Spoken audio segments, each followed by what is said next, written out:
All right. Hi. Are there any changes to the consent agenda?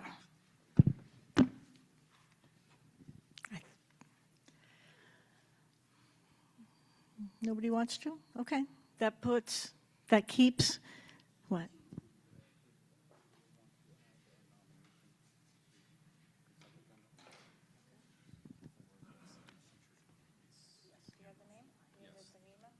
All right. So we have possible changes. Board members are to nominate a science teacher that Ruben had emailed, and also to move public comments should we want to do that. So those would be the two things I would recommend the board want to change.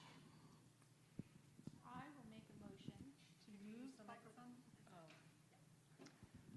Yes. I will make a motion to move public comments to after the superintendent's report. I'll second. All right. Any discussion on that? All in favor?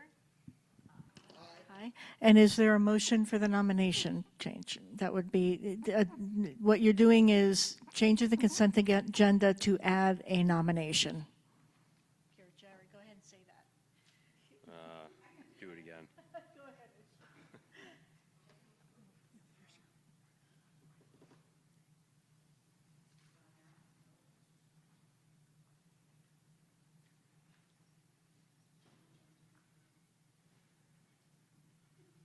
I think it's on. All right. Christina, I'm going to hand it to you while they figure that out. Okay. Take it away. Yep. Hang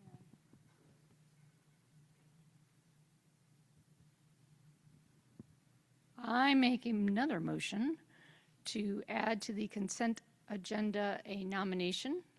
And do I need to say the name of the person now? Yes.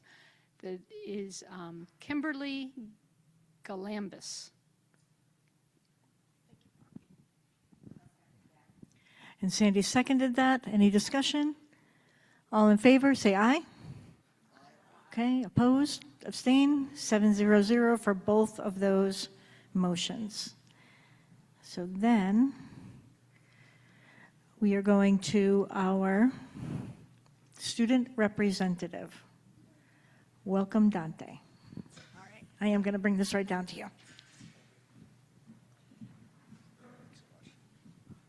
Sing on.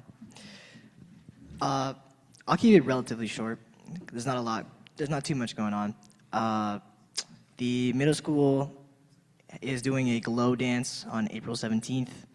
Interact is starting to work on getting donations for their trip to the Dominican. The Conant Performing Arts is doing a fundraiser for grades 6 through 8, which is a Shrek movie night.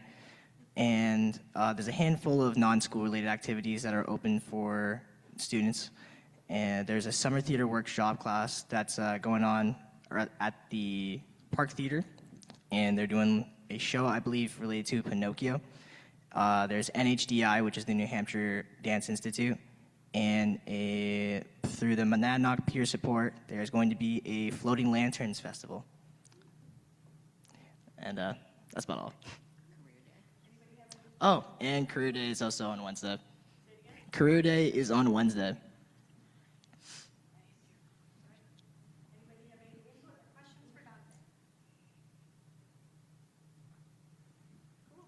Thank you. Thanks, Jay. Awesome. Okay. So next what will happen is we're going to hear Ruben's final report on the budget changes with the expectation that the board will be voting later on in the meeting. So the process would be Ruben's presentation, board discussion, and once the board feels satisfied with the discussion, then we'll open it up to then we'll have our public comments time, and then later in our action items we'll be voting. Everybody clear on this one? Great. All right. Thank you all for being here. We have two topics tonight. One, just a little bit of information here. Last Friday, we had an NHDI performance, and then the budget proposal regarding reductions. So on Friday, special thank you to Pat Martin and JGS Parent Group for funding the Jeffrey Grade School All-School New Hampshire Dance Institute performance, which was actually a week-long residency. They performed right here, right up on this stage.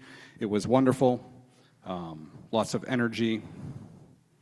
So thank you to those people in the community who did that, but also thank you to all the teachers and all the staff and the families and so forth who came out here and supported. This was a packed place. We've had quite a bit of opportunity to talk and to listen, and I've been able to go through and review all feedback that Lisa had compiled, and then some information that people had sent me that was more or less duplicate of what people had sent to Lisa as well. So in doing so and listening to what the board's goals were or their priorities, we went back to work to find what would be the best situation. We talked a little bit last time about some grant funds that we had been able to, or that we already had, but that we would possibly be able to utilize, and also in a different way, and also an opportunity to perhaps pre-buy a few things that would help a little bit, so defray some of the possible cuts that would involve losing more staff. So the priorities here that I heard was that we did not want to lose 4-year-old full-day pre-K, that we at the very least wanted to make sure that we were at the levels that we were at when we first started to put that in place around COVID times, and that when we expanded it with grant funds, and then when those grant funds were gone, that's when we started to have the challenge. So so that was one item. Another item was the Little Oriole Center, and there were it was two pieces to that. One, trying to keep that in place because that has been an area that has shown to retain staff, to help retain staff, and in some cases also recruit. That said, it is, even though it is funded largely, entirely through revenue, the reality of it being budgeted every single year is that there's that amount, let's call it 170,000 is what it was. That's an amount that when the budget, or if the budget is not approved, the amounts of the expenditures, whether they have revenue or not, need to be decreased. And so that's going to be, if we were to have a default budget, for instance, next year, that would be a conversation we'd have again. So the idea with that is to, if it was possible, to keep that for next year while pursuing another opportunity, or whether it be partnerships, or whether it be putting an RFP out for organizations that would do that type of work, so that it would be maybe a service that we could keep or expand, but also make it so that it's not on our budget. And then also we heard from many individuals, as is typical when we're in budget season, is that prioritizing our staff, trying to retain staff, trying to keep our class sizes at levels that really for at least the last decade, the school board has made it a priority to keep. We were in danger of, especially at Randers Memorial School, of that going away for the first time since I've been here. And so trying to make sure that that was looked into and taken seriously. Also, we know that from last year, when we, I would say, overdid the cuts, we looked at the numbers, it seemed like it was going to be okay to reduce one more person at the middle school, and then it had a domino effect that none of us could have predicted, easily anyway. That we had some similar elements within the high school scheduling if you don't have enough sections of different types of subject matters, that can change the entire offerings or the ability to provide the offerings that you'd want for kids because of having fewer opportunities. So this right here is as balanced as that I could put together. And when I say I put together, I certainly did not do this alone. I met with the administration. I had conversations with association leadership, took the feedback that was provided from the community.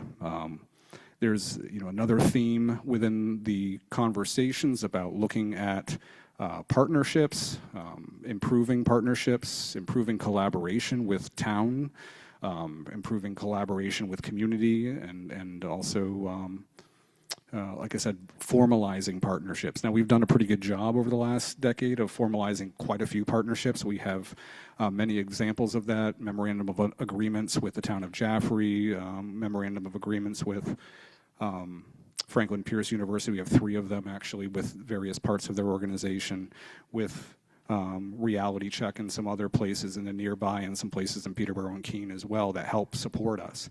It's important to have those formal relationships so that we get together, we establish a collaboration, and we set the ground rules of how we're going to go and communicate with one another and how we're going to operate with one another. That's important. So we remain committed to doing that. And I think that can help in a variety of areas. So rather than, I think some other feedback that I got was that some of the presentation I had before had some confusion, and so this time what we did was just took the proposed budget amount. We knew that it needed to be a little higher than that, and then subtracted from that. So if we just forget about all line items and just think dollar amounts, we needed to get to a specific dollar amount that's going to work. And then all the other work with, Carrie is going to have to put proper amounts in proper areas, whether it be in staffing or whether it be in Chromebooks or whether it be in athletics or whatever it might be. So this is to get a dollar amount and provide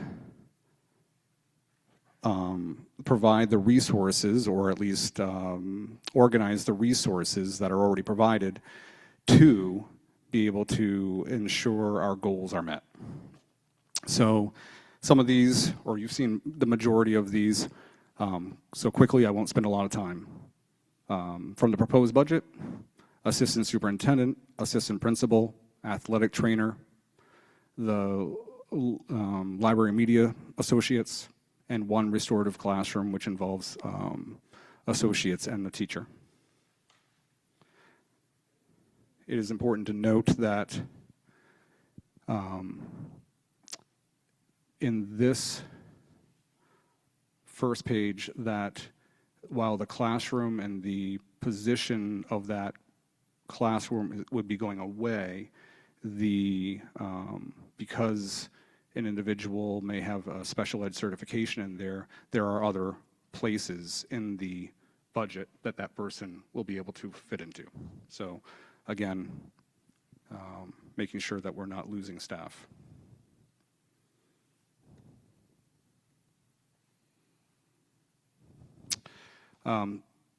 At the high school, middle school, an art teacher and a math teacher, district-wide behavior teacher, that position was unfilled this year. It is needed. We are utilizing IDEA funds to purchase certain supports to allow us to continue on with that, but the position will be removed. 4 elementary teachers. 4 elementary teachers is the total for the elementary. So what this would do, it would reduce the 4-year-old pre-K classrooms, because when we look at reduction in force, you look at buckets, you look at elementary, which is everything at the elementary schools, you look at special ed, which is district-wide, K through 12, or pre-K through 12, and you look at the middle high school as well. And so it does matter where you're making the cuts. This would allow us to go back to and hopefully solidify our commitment again to full-day 4-year-old pre-K as something that we can build upon in the future. This is what was put into the budget and what the district supported prior to grants being able to provide us extra funds. It also allows us to keep our elementary classes, whether it's going to be taken from JGS or RMS, that's yet to be decided, but the idea was we'll be looking at class size in determining that to make sure our class sizes are what we would want them to be and what the board has wanted them to be. Activities, athletics and club is what that comes down to. We would reduce that from the proposed by 150,000. That coupled with the 80 some odd thousand from the athletic trainer is a total athletics activities cut of about 230,000. The next slide will talk about that. Chromebooks, we were able to purchase those in advance, so that will take that out of that budget for next year, along with retirement stipends as well, which saved us about 100,000, which allowed us to keep some staff.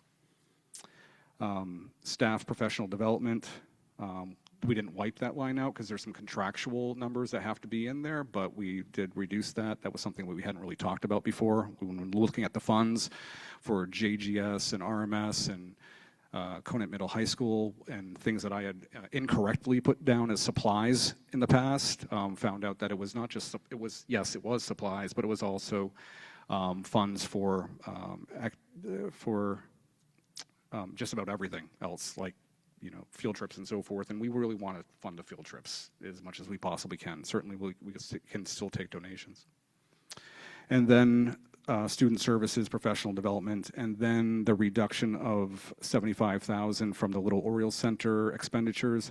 That means a model change would have to happen in order to make that take place, and we've already been looking into that. So that's a reduction of that, but not a dissolving of it. And so with the 2 stars being the activities and the 3 stars being the Little Oriole Center, you can look at the next slide. The cuts to the proposed activities budget, the related lines, we cut them by about 232,000. And so it's about 130 to 150,000 below the budgeted expenses we had during COVID. So 2020-21 year. So that said, we will still be, we're still committed to making sure that middle school activities and athletics happen, that it happens at the high school as well. Transportation will be different. Certainly varsity sports are going to get the bulk of that, but out of necessity. But we also, in doing so, we keep that stream all the way through, that thread of Conant and the Oriole all the way through the organization, and continue to focus on keeping, having all kids have a sense of belonging here, which has shown to be extraordinarily helpful in all of our work that we do. Changes to the LOC staffing model, that is the reduction of 75,000. This provides a 1-year solution. I mean, it could be a sustainable model, but again, if we're going to be having these conversations year after year, we've got to get certain items off of the expenditures, that expense side of the equation.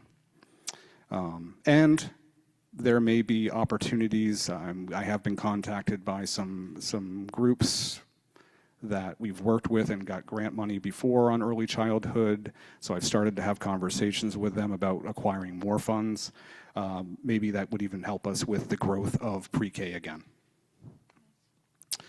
And there is interest in other places around the state, as we had a conversation about trying to do something more for the entire community.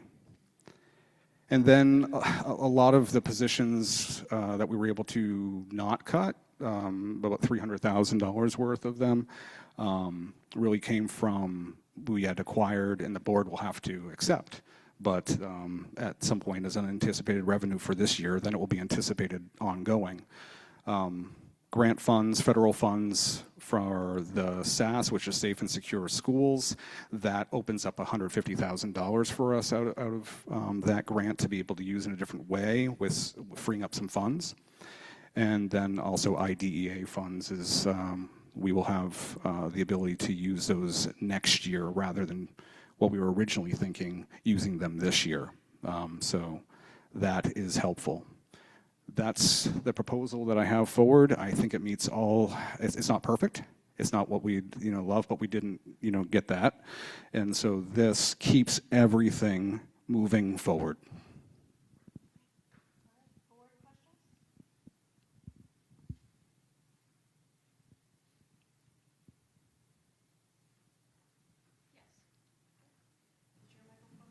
I think so. Thank you for the presentation and for all the work that went into it. I know this has been a grueling month. I have quite a few questions, but I want to start with the grants. Yes. We receive these grants to achieve other goals. So are there things that we will not be achieving by sort of repurposing or rewriting the use of them?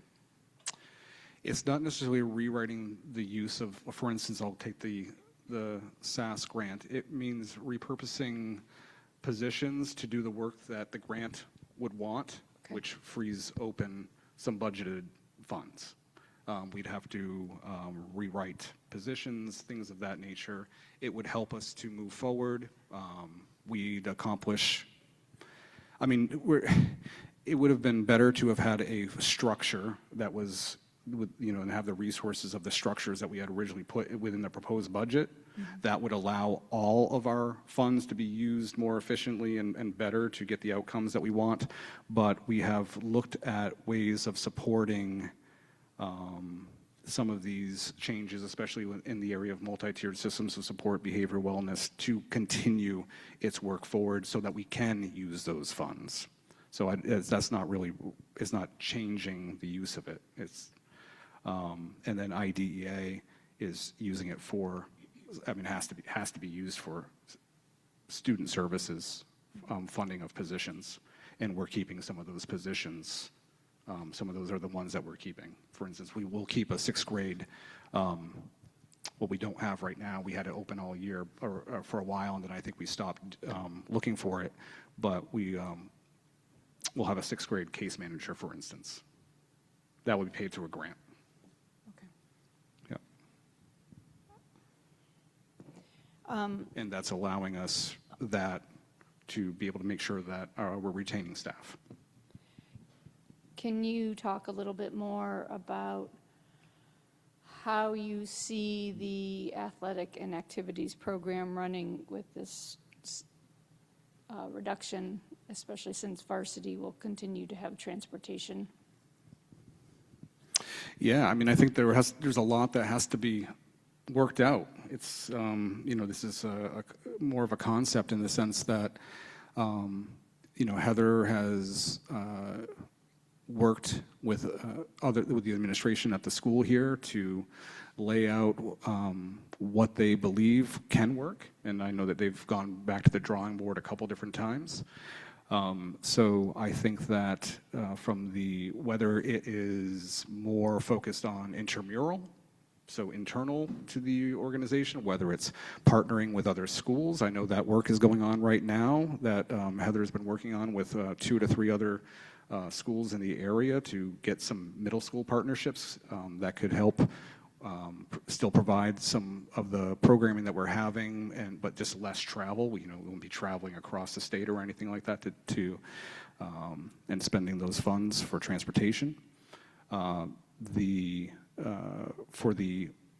If we're really focusing on varsity, there's going to have to be a lot of scheduling. That's going to take a lot of time to work with the NHIAA and with these other schools to possibly get as an example, could be getting the girls varsity and the boys varsity to play at the exact same time, so they're taking the same vehicle. That may be a possibility. Those are the ideas so that you're cutting your transportation in half that way. I will let someone else have a chance to ask some questions, and I will come back and ask more later.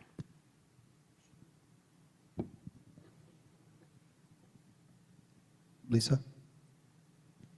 I just have kind of a follow-up. I didn't have this question, but Christine brought up something that I think is worth just kind of being aware of as far as funding positions with grants. I guess to me, like when we talk about pre-K, we funded some positions with, grant money for a while.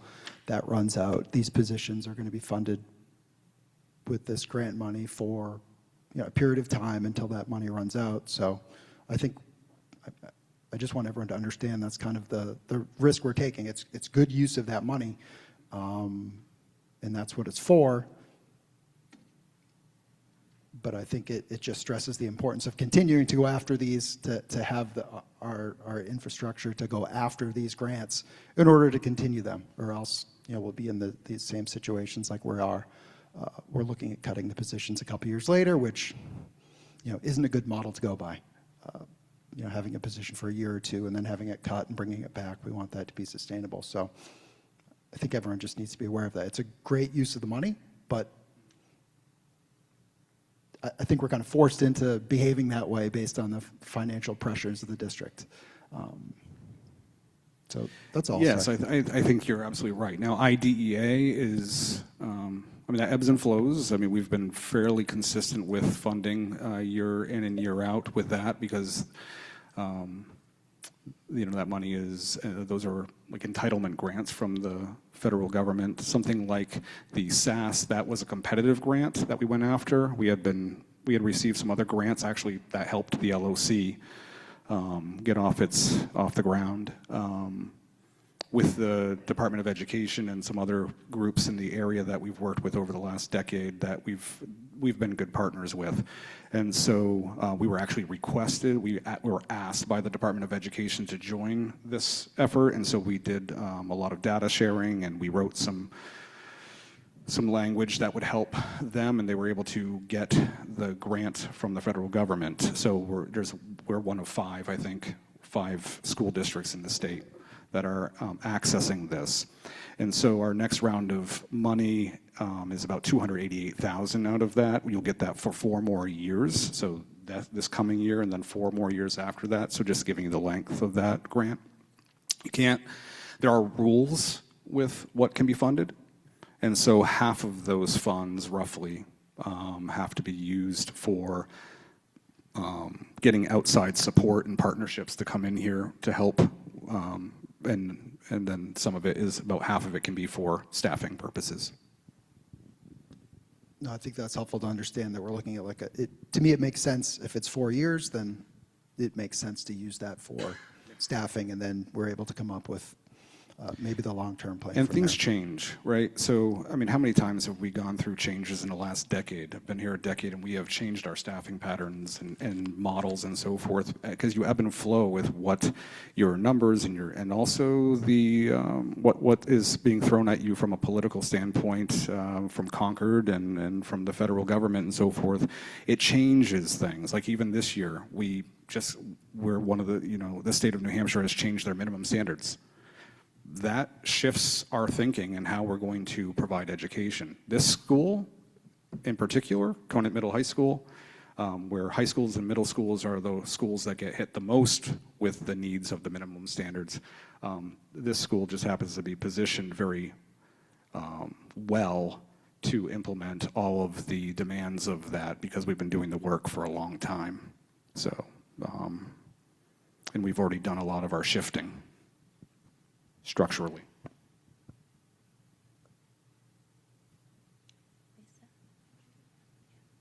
A number of people in the community had asked about whether or not the money that's allocated to repair the track could be shifted into the main school budget.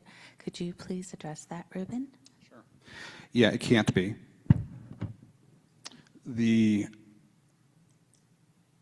trust fund, the Maintenance Reserve Trust Fund, is for a very specific purpose.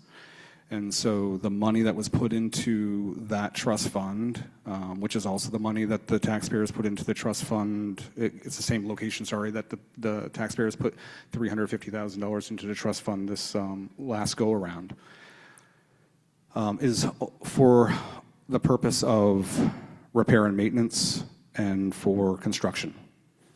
And so it is, there is, I shared last time a way that some of that money could be utilized for the budget, and the board was pretty unanimous on not using that. I totally agree with the board. I don't think it was a good idea. It was just, it was a legal way of using those funds in a different way. For instance, the only way we could use those funds to offset anything within our budget is if we reduced our repair and maintenance lines, and then the board went and decided to use funds from that for that purpose and that purpose only. There's nothing else in our budget that it could use it for. And we can't just transfer it out.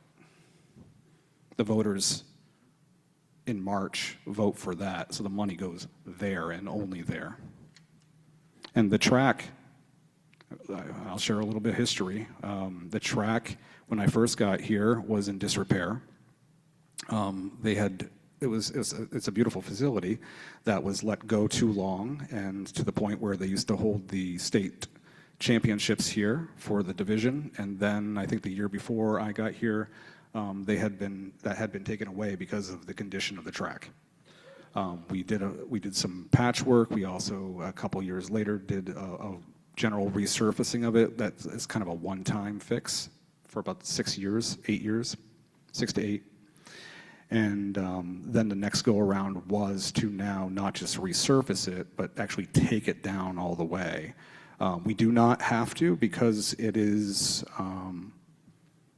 the foundation appears to be perfect. We didn't have to do the most expensive process, so that was good. And so they're going to take it down all the way, redo everything from the foundation up, which is what is going to be done. And that should be a long, about 10 to 15-year fix. They say 20, but this is New England. And that is typical for tracks. This is actually one of the first projects that I would say that we put into place. We planned this out, and we're going to do this almost in the time frame that we indicated. We said we would do that. This was part of there was a committee that got together to talk about, this was like 3 years ago maybe, and there was a presentation at the board, but on athletic facilities. And so we had that organization, an organization come here and give us a lot of insight about what we could do with our fields, what we could do with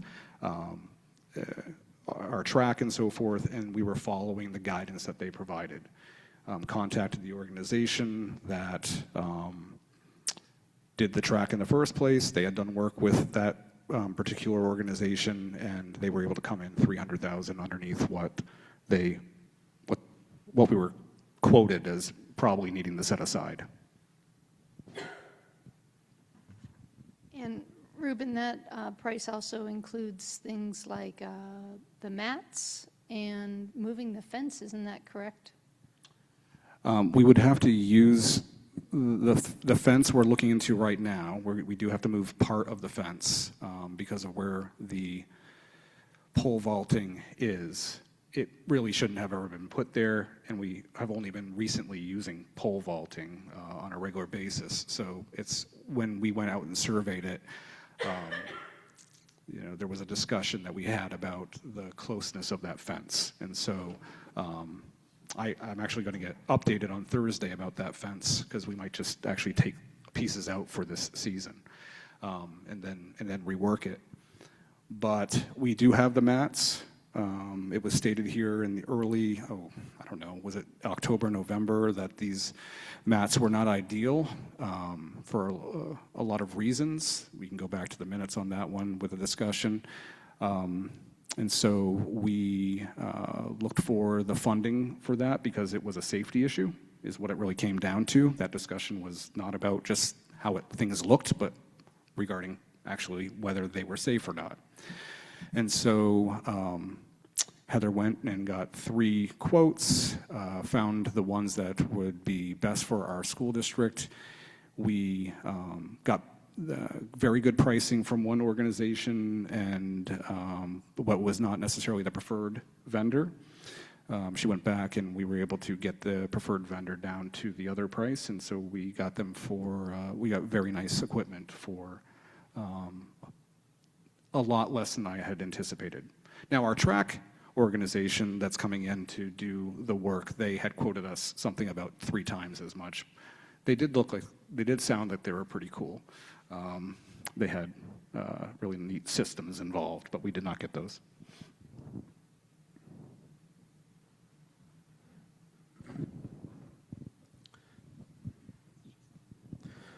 So once it's redone, you're saying 15 to 20 years. Mm-hmm. How long has the original been in? Like, when was that put in place? 2005 or 8, one of those. It was. Let me think. So I came in 2015, summer of 2015. That would have been, yeah, it must have been 2005 because it was 2 years. It was every 8 years something was supposed to take place, something was to happen, and they had let it go 2 years past what it was supposed to. There were huge patches that were worn. And the state said you no longer can hold the conference championships there. I think they went over to Monadnock as a result. Ruben, the 4 positions, the 4 elementary school teacher positions, are those in addition to the 2 JGS teachers that retired this year? So one of those teachers is by attrition, so one would be a retired person. okay. That person's salary and benefits was a lot higher, and so that helped in that situation. Another retiree will be replaced because of the nature of the job.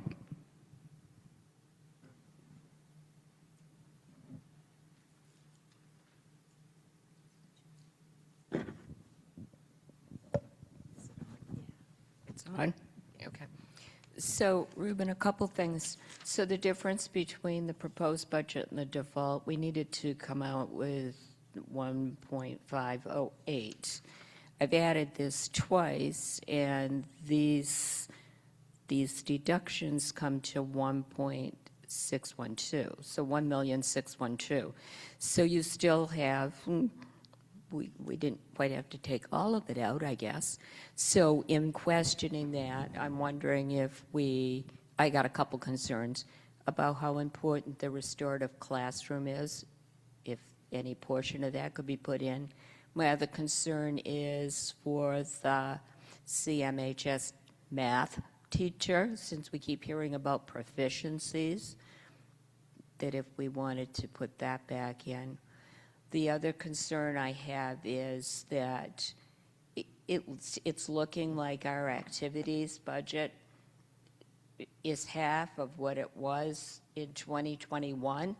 Do we want to go back to the model of a part-time athletic director, a 24-hour position for that, since we're half of what we were then? Those were my questions. Sure. So actually, we needed to get 1.8 million because the board had already cut $300,000 before that. So it was the 1.5 plus 300,000 more. And so that's where the grant funds help us with that, so that we don't have to cut quite as much.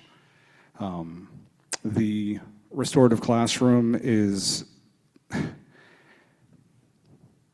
so yeah, it's poor form for an organization to dismantle certain parts of its infrastructure like that, as we know that has been also support for keeping kids in district, and we've had quite a bit of success there. And success can be measured in several different ways, and from maybe the community's standpoint of caring about the finances, it has resulted in many learners not going to out-of-district placement, which is extraordinarily expensive in the short term and wildly expensive in the long term, because once they're out of district place, it is unlikely or is less likely that you will in the next 12 years, 14 years, possibly, depending when they are coming in, to be able to pull them back into or have the programming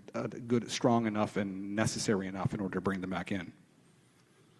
There's so much more to that. It would take a long time to discuss the importance of the restorative classrooms and the design that was put into place and why we have them in the first place. That being said, we are not losing the restorative classroom. We have 2 of them, and the reason why we're able to reduce this coming year is because there are currently no learners slated to be in that classroom.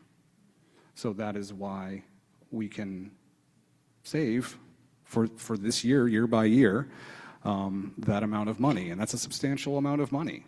And when you're talking about if you keep that and have no kids in there, and where else are you going to cut? So that we have class sizes of 25 at the elementary schools? That's not the way to go.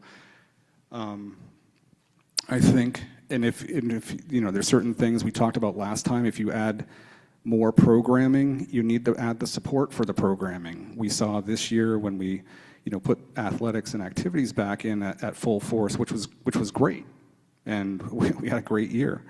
But we also never, I didn't think about the fact that we had pulled the grounds and custodians or put them at a level that was going to cause us to have complications there. It stressed the system out. So anything that we do add from a system standpoint, like even if we were to go, hey, we wanted more pre-K or something like that, that's going to come at an expense, not only from other classes, but also you need the administrative support for that too. So that's adding a lot more money to it. We can't just add and add and add and not have the support to actually run it all effectively and safely.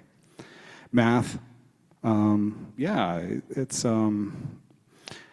I think that's a bigger conversation, right? So our results and our proficiency in general is not about just one teacher, it's about a system. And so, actually, Nikki, thank you for sending that email out today. I saw that as you're putting together that district-wide committee to continue the forward movement of developing multi-year math programming and professional development and curriculum development and so forth, so that we have continuity all the way through. What we have seen in the middle school and high school is, while they're not statewide at the average, they have been on a 3-year trajectory upwards. And I think that you're going to see that trend continue this year as well, both in mathematics and in ELA. The middle school's been working on math more minutely. Even this year they're doubled their time and their instructional time with mathematics. It takes time for that to take effect, but I think when the principal and the assistant principals look at, when they're given the charge of where can we reduce positions if we need to get X amount of money and we need to reduce positions, and they provide that this is the area of, we'll call it wiggle room that we have, I'm going to take their advice, because they're the ones who are dealing with the schedules, know their students, and are on the ground doing the work day in and day out.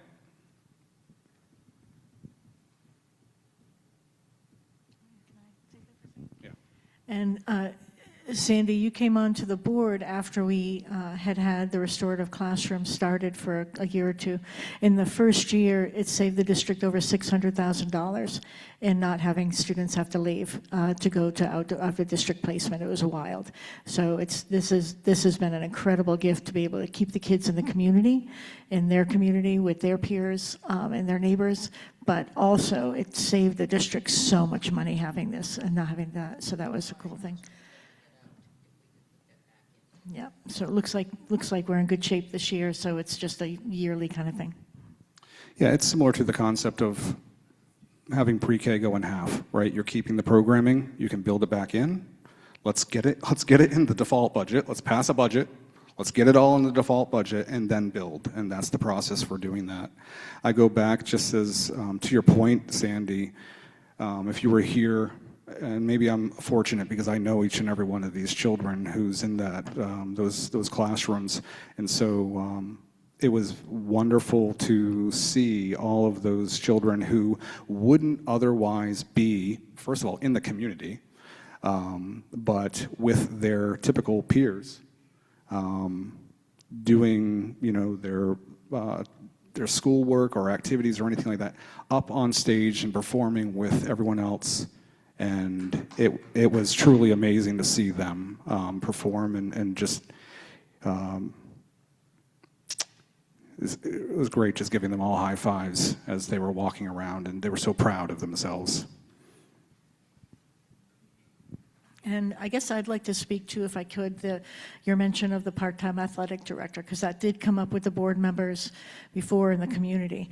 Our systems right now rely on the athletic activities director for a majority of facilities work. That position absolutely does need to be looked at, but what I'm seeing in this, I was going to say this later, but what I'm seeing in this is how much work the board has to do this year to make this sustainable, to make the Little Orioles sustainable, the pre-K sustainable, the athletics and activities sustainable. That has to be looked at. Positions have to be looked at. Everything has to be looked at. This is by no means the end of the story. I think what this year has shown us is that we can't possibly do what we've been doing for 10 years. We have to start changing things. So I think the board's going to be very active this year. I know the community is already active in it, but I think all of these conversations have to happen. This is what can happen so that tonight we can vote for the budget.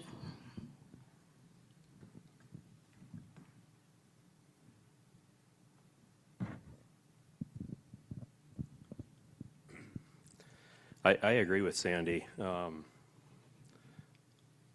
think we should keep that Conant Middle High School math teacher. And we've heard a lot of input from the public. I think I would be in favor of the athletic director position being part-time to keep that math teacher in. And when the time comes, I'll make a motion to do so.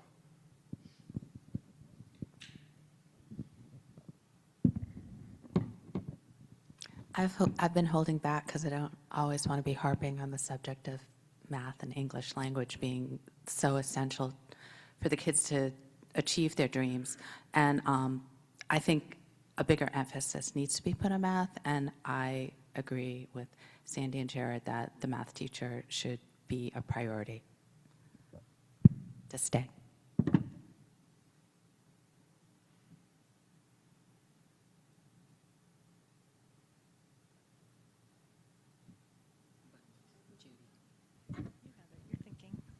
But we're still not, because I was working on that. We had the one I took from the default budget and the proposed budget, and so we had to come 1.5. So I did not know about the 300,000. So when I said that about the math, I thought we still had maybe taken too much out of the budget. But if you're telling me there's another 300,000, then we still haven't taken enough out of the budget. Is that correct?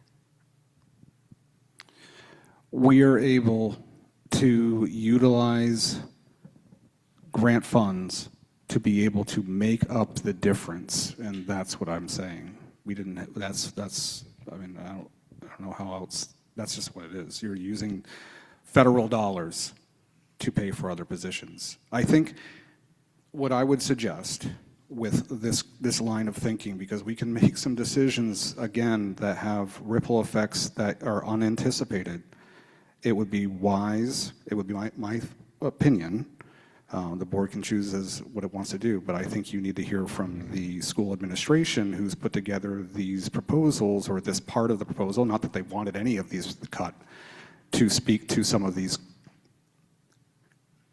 we'll call them concerns.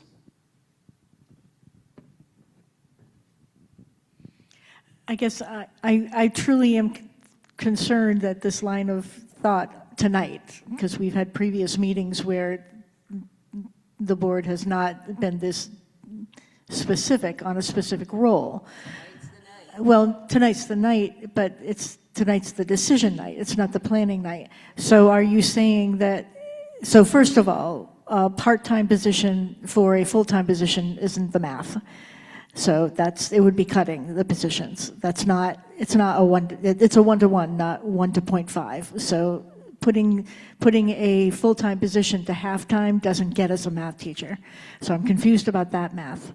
But also, I'm wondering what you're thinking is going to happen with the plans for the athletic and activities program that we are voting on tonight, and with the numbers that we're cutting to get to there, who will actually manage to make that actually physically happen? Because again, this is tonight's thing, but this is a heck of a lot of work every season to make that actually work. So who would do that? So I guess I'm really confused as to why this is coming out now.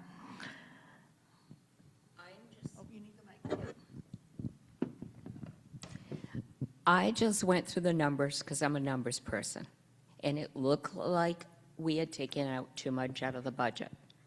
And so I raised some concerns. If we took too much out of it, could we put something back in? That's all I'm raising questions about. And I've got my answers.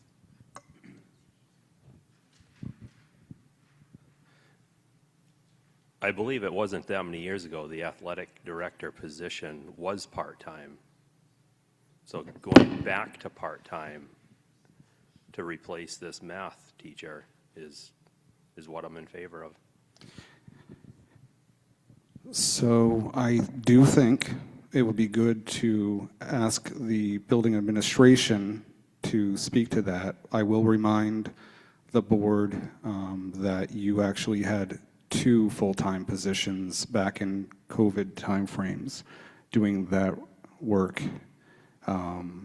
And so we're down to 1, and middle high school, and with the complexity of what we have offering, which is shown to be an extraordinary benefit to each and every child here, and has shown, I mean, we've shown enough presentations to show you the behavioral analysis of how things have trended in the very positive direction as a result of all the work. You know, I think it's an example of wanting to preserve something with perhaps good intentions about, yes, let's have maybe smaller class sizes for mathematics at the expense of dissolving a crucial part of the system. That will have much greater impact and will also adversely affect your math and ELA results as well.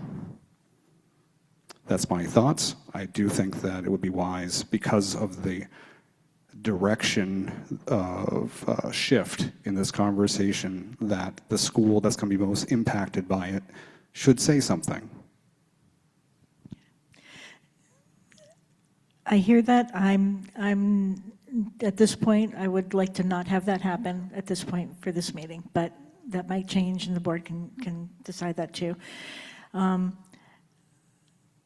I do need to go back to, Jared, I need to go back to what I explained to Sandy, that that conversation of what happens with the athletics and activities, the roles, the mission, the purpose, the people it serves, is a way bigger question than can be solved with this particular budget right now.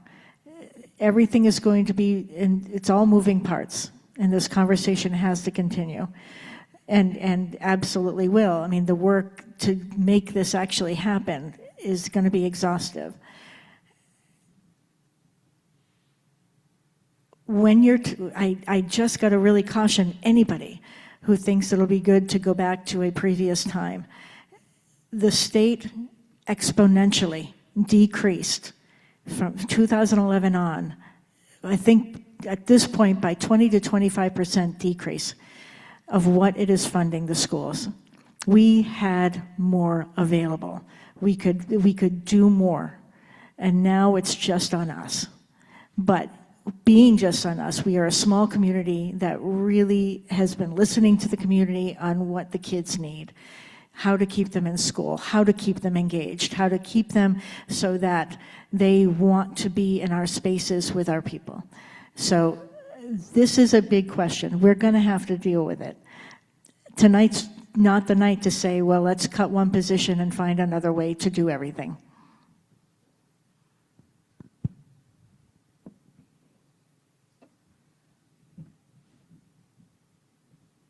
Any further? Is it on now? Okay. I agree with what Lisa was saying, just about, like, I think a lot of this has to continue with the 27-28 budget planning. It's not sustainable, obviously. We're pulling lots of monies from different places and relying on grants to fund things. It's just not sustainable. So I think it is part of the bigger conversation, and it's a lot of work, and it's going to take a lot of work to keep it a reasonable budget for the next season.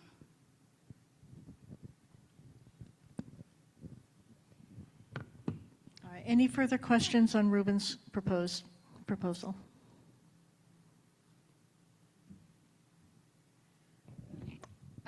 Oh, go ahead, Chris. No, I just, as a kind of point of order, I was just wondering if we're going to continue to discuss or whether it's going to be open up for public comment. Yeah, we'll continue to discuss until the board is satisfied and able to vote later. All right. So yeah, I don't have any more questions, but if we want to discuss overall further, we can do that. I'll let Christine, you can go ahead if you have specific questions. This is, what I have is sort of a big question, but I'm just going to ask it. So we had put in the assistant superintendent position for a reason, and it was necessary to retain our staff, to stabilize our schools, and so obviously we can't have that position now. Are we going to have discussions over the next few weeks about, or months about, how to move forward without that position yet again?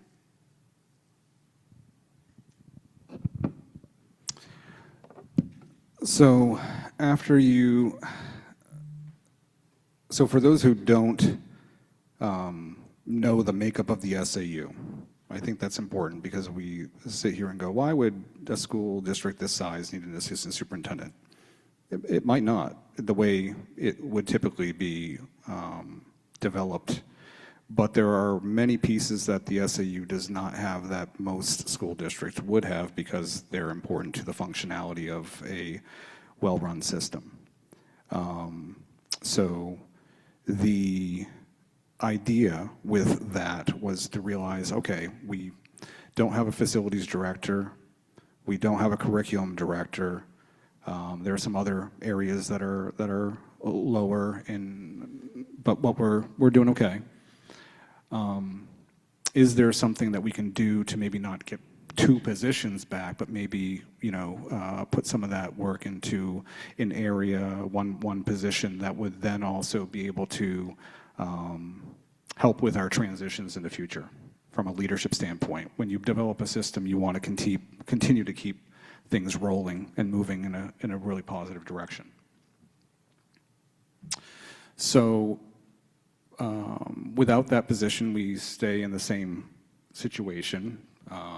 So I'll oversee, I'll be the superintendent, I'll oversee facilities, I'll oversee curriculum, and so forth. And I have those skills, which is not an issue, and I have people who can help with that.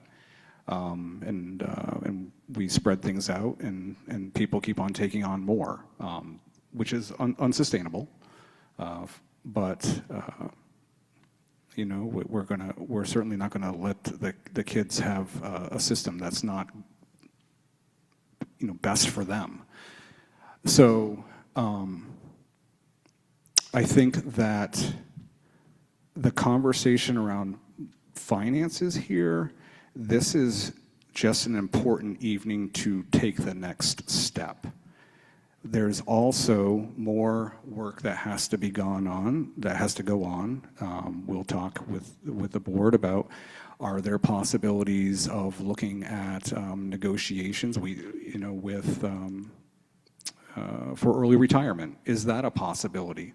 Those ideas are out there. They're always out there. They are. We have not done them in my time here.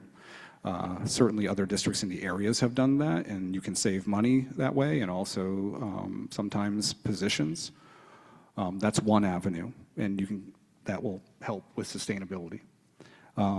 There may be other parts of the organization that would like to do the same thing, and if you can find savings in those areas over the next several months, and so you might be able to put some of those needed systems in place. I think there's a lot more work that has to continue to be had in order to get some semblance of those positions back in place. That does not necessarily mean an assistant superintendent, but some of those jobs being overseen a little more intentionally and all the time. So the numbers that you've given us here do not include, or do they include any of those possible negotiated retirement back? They don't include any of that. And so if that was able to happen, and if all the pieces melded for that, does that mean that we could feasibly put back a math teacher, or in that projection, that kind of thought? So your ability to negotiate retirement type of situations has to do with if you have any likely have any surplus. So that I can tell you is very tight, but we can have conversations. It all depends on what we could provide and what could be agreed upon. Could it save enough money to get another teacher back? I think it could, and you'd have to decide where that would be. There could be negotiations that could take place that, you would be able to say, hey, we've saved $60,000 overall, so we're going to put it toward, half a facilities director. You could go that route if you wanted to, that sort of thing. So those, yes, you're trying to create a little bit of bandwidth for to fill the holes where so that the whole system runs more effectively. All right. Any further discussion from the board? No?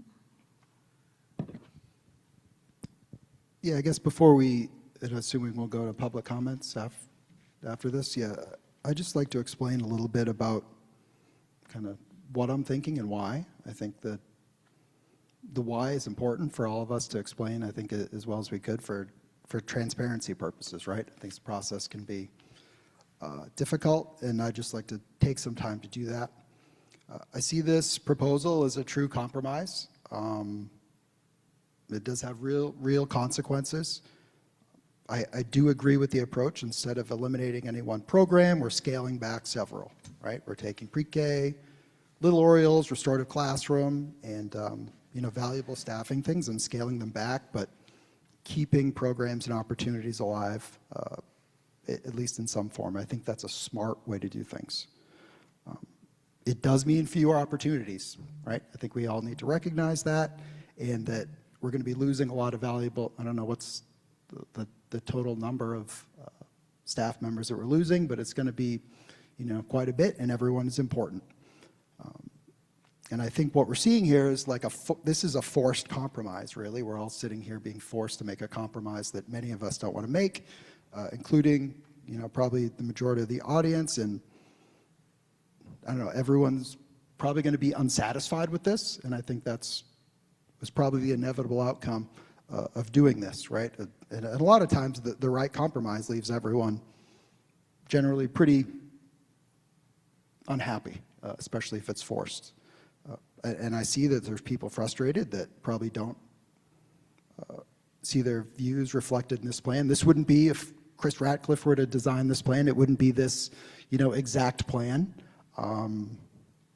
However, I've listened to everybody and heard it, and I think for every position that pushes things one way that I've listened to and read, I've seen it also go the other way as well.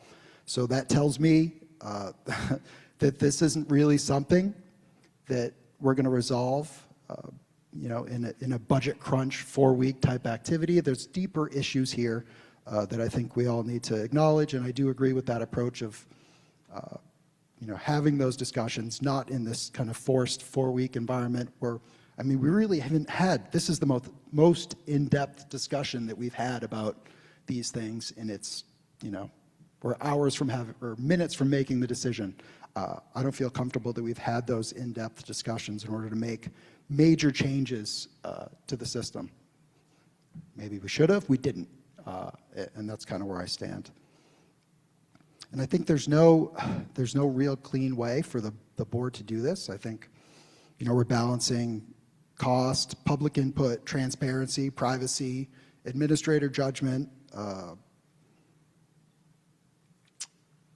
And again, I do put a lot of my trust in the administrators that run this district every day. I think I know a lot about what goes on in these schools, but I'm not under the illusion that I understand how these systems work, and I think that goes back to really the role of a board member, is to have some of that trust in the professionals. I'm not an educator. I'm not an educational administrator. I have my opinions, but I think I owe it to the students to put my trust in the administration. And again, that to me is what this comes down to, is the role of the board.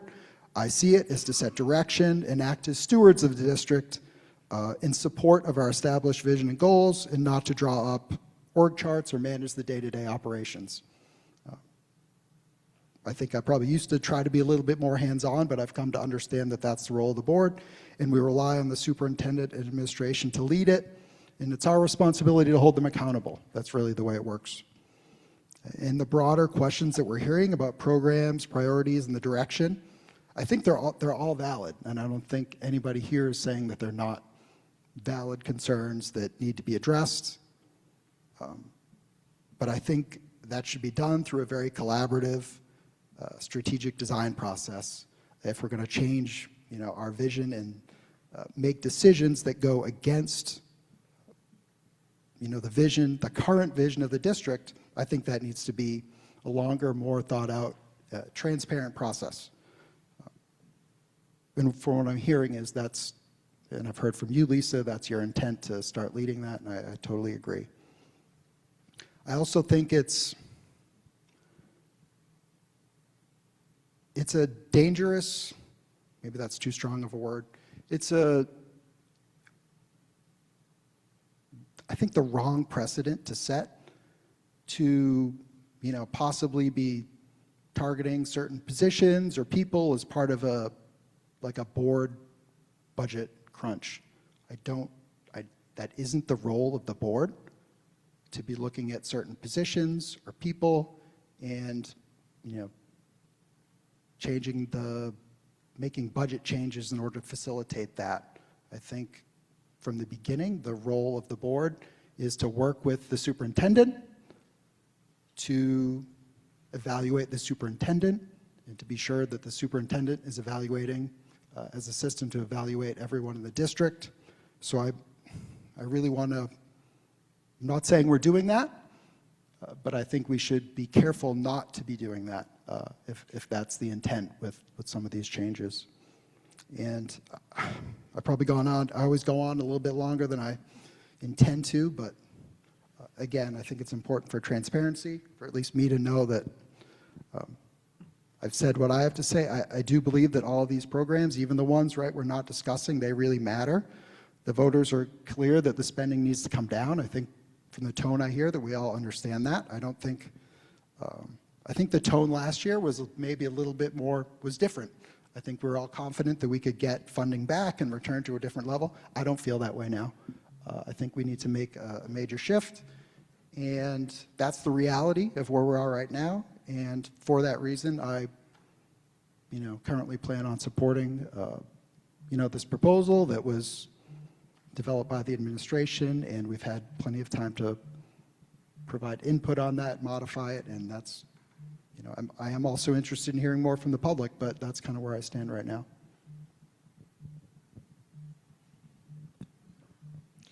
Thank you, Chris. Anybody else have further discussion on the superintendent's report?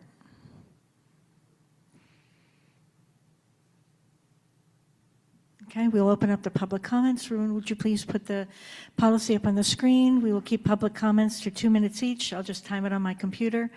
And we have a minimum of 15 minutes available now, and then a minimum of 15 minutes available later in the meeting. And to keep our policy, speakers are adults who are residents of Jaffrey and Ringe. If the board chooses to open that up, then somebody does need to make a motion to do that. Does anybody want to make that motion now? Okay. So we will open up the public comments. Please come to the mic, state your town of residence, and then I'll move to online. Alex, are you back there? I can't see you. All right, I'll wait for your thumbs up when we have people. All right.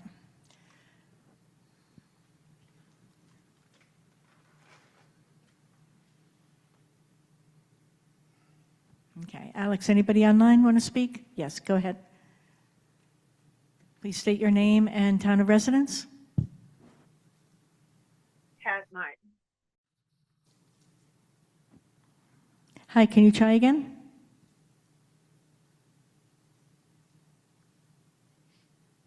We heard you for a second there.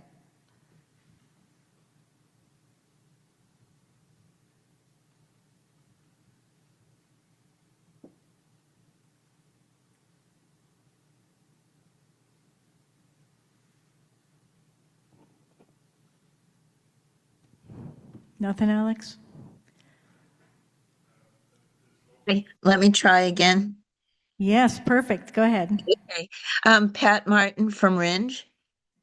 And one of the things that in our discussion last week, we talked about maybe going to a pay-for-play model for sports and activities with the idea that booster clubs, or there could be an extra charge, distributed charge to cover students who wouldn't be able to pay out of pocket.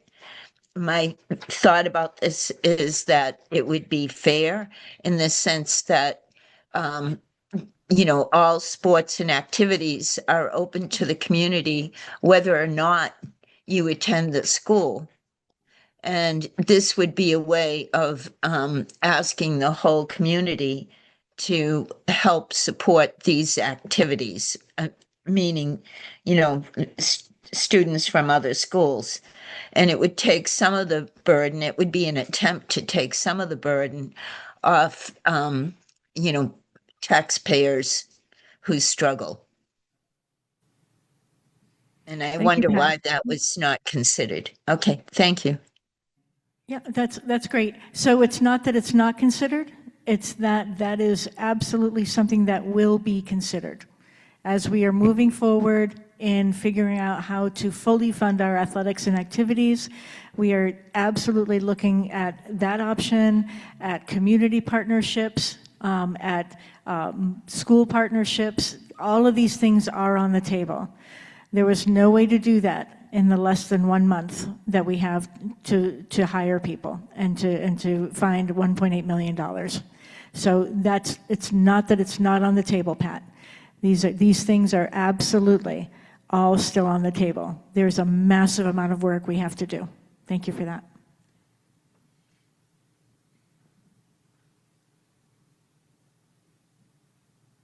Alex, got anybody else?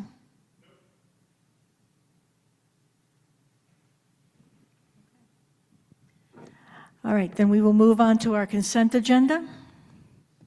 And we have a new nomination. In the consent agenda, you'll find a listing for the nomination list. This is teachers expected to come back, and Ruben has the lists with them. We'll be going over them in non-public, but this is not, again, consent agendas aren't us voting. They're a recognition. So this is what the administration has decided, and we are recognizing that. So we can go ahead and approve that. We have manifests in the various amounts. You have them up? Okay. Including payroll. We have a budget transfer. Yes. You might want to pull the nomination list off until after. I was just thinking we didn't have to. That's what I just said. Different nomination lists. Oh. Okay, different nomination list. So you want to remove the JREA? Yeah, because, Wendy has 2 lists. Okay, there are 2 lists. Okay. So depending on what direction you go. Okay, all right. So we need a motion to remove the JREA nomination list till we'll look at this again after our non-public meeting tonight. So is there a motion to remove JREA nomination list from the consent agenda? I will make that motion. Thank you, Christine. Is there a second? Thank you, Alicia. All in favor, say aye. Aye. Opposed? Abstain? 700. Moving through, we have, can you talk about the purchase of Chromebooks? Because that relates to our budget now. Yes. So we, after looking for and securing the funds for the healthcare buyback, or not the buybacks, or the healthcare payment to school care, we looked into having people close any lines that they would have, any, I'm trying to think of the word, just close out basically their the funds, what if they weren't going to use funds and so forth in specific areas, that they would do that. And so when that was done, we were able to find the money for the Chromebooks as well as for the retirement process. That's what we talked about in this last thing. And so the Chromebooks, we originally budgeted, I think, closer to 70,000. I think we were able to get them in at around 60 to 65,000. And so transferring the 60,000 into the technology lines now enables us to purchase the Chromebooks now, so we don't have to purchase them next year or in July. Excellent. Okay. Yep, go ahead, Judy. Could I please know how many Chromebooks we're purchasing? I don't know about the number. Well, it's enough Chromebooks for 3rd grade, 6th grade, and 9th grade.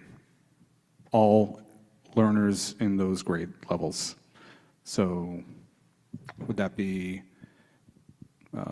260 maybe? Okay, so is this a revolving thing, like one group of students gets new Chromebooks and the other students have some that they use for a couple of years? Or? Yes. Okay. So every 3rd grade, every year we've been trying to actually put it in and have a Chromebook replacement cycle. But 3rd grade, 6th grade, and 9th grade is when they get new ones. Okay, thank you. You're welcome. Then we have some appointments for coaches, and the physical science teacher got into the agenda, so we didn't have to add that special. Internal transfer, a resignation, and an acknowledgement of stipend list. Is there a motion to accept the consent agenda as amended? Motion to accept? Thank you, Judy. Is there a second? Second.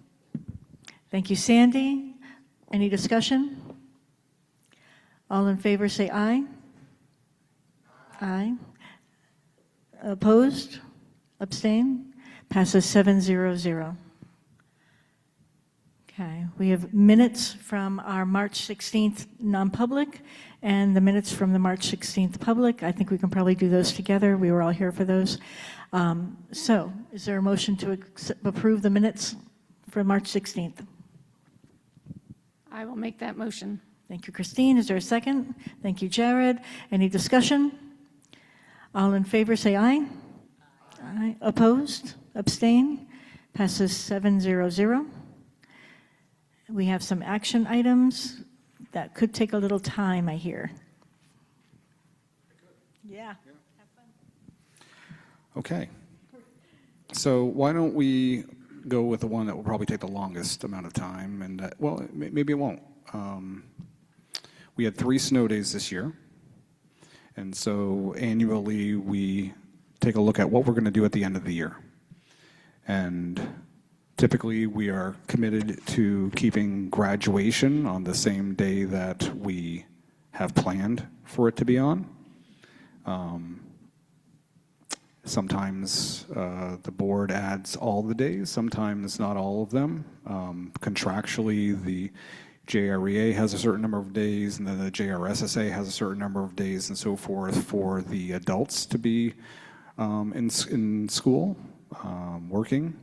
And then we have, as a board, chosen to go the route of hours, which we are in okay shape from an hours standpoint. But we also, like if you were to, like when we do this calendar work, we work with Messinic and we work with Conval.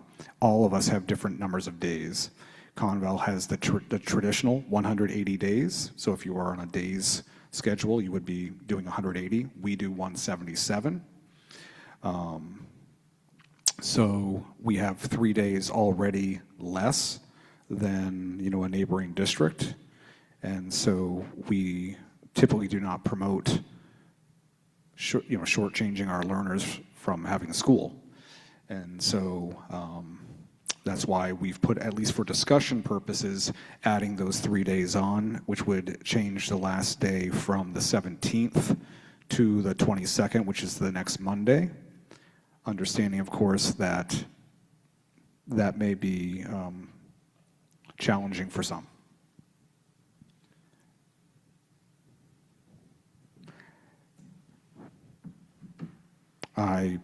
That's what the proposal is. I know that in conversations with the association, that they would believe that having the last day be on that Friday instead of the Monday would be preferable.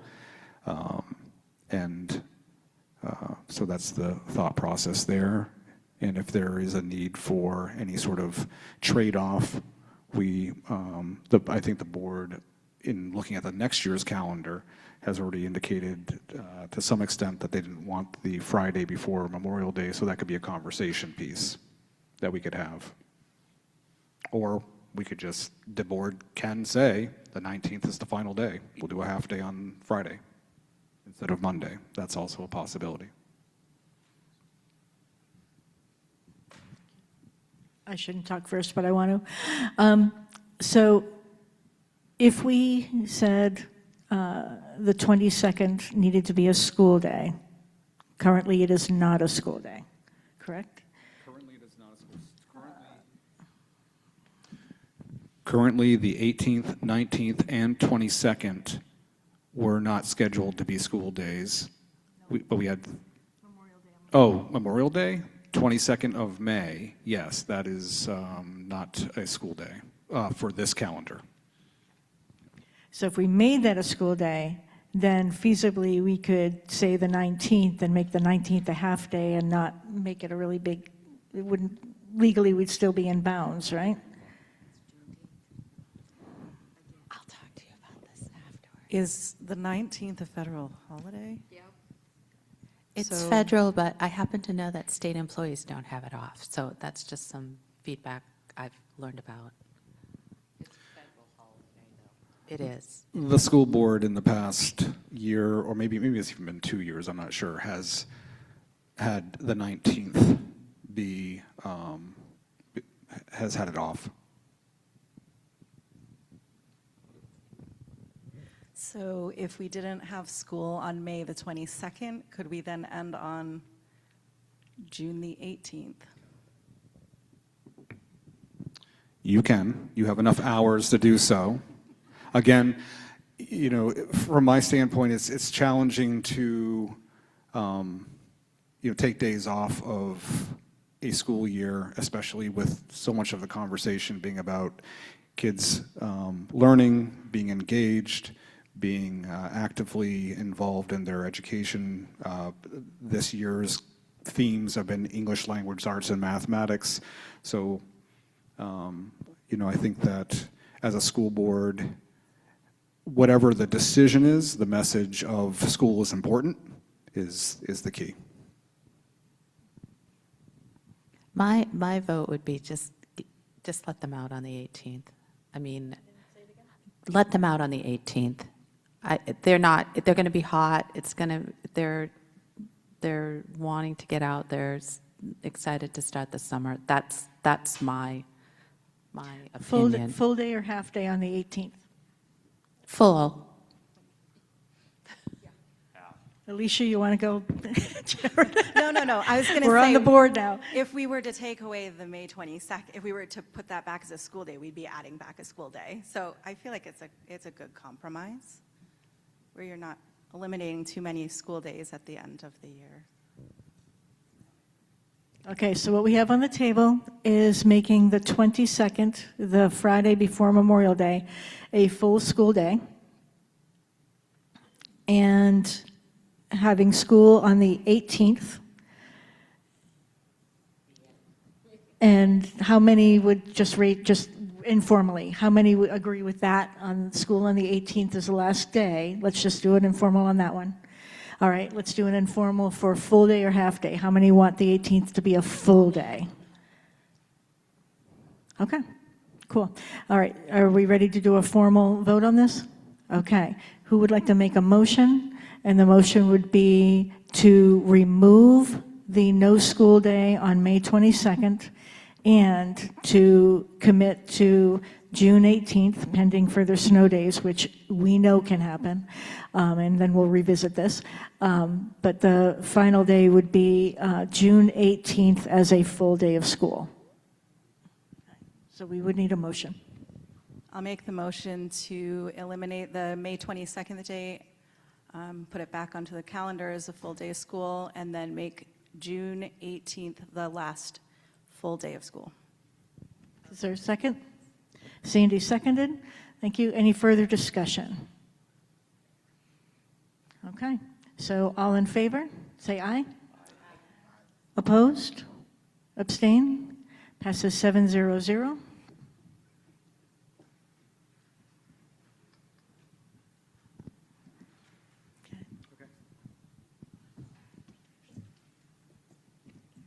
Next to the action items, we did the budget reductions. We're not going to vote on that just yet. Let's wait a minute. Let's do the Durant Fund Crest. Oh, we have to do next year's calendar. I was just excited that we got through that one. Okay.